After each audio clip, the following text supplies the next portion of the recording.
Сәлем балақай, сен білесің бе? Бүгін мен саған айналамызда кездесетін түрлі түстерді жаттап үйретемін. Менімен бірге қайталап отыр. Ақ, қара, қоңыр, тоқсары, сары, жасыл, көк,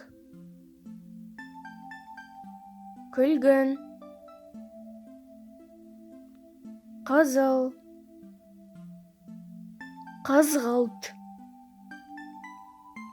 және сұр.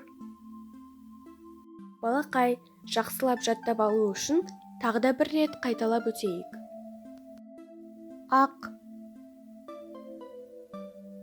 қара, қоңыр, тоқсары,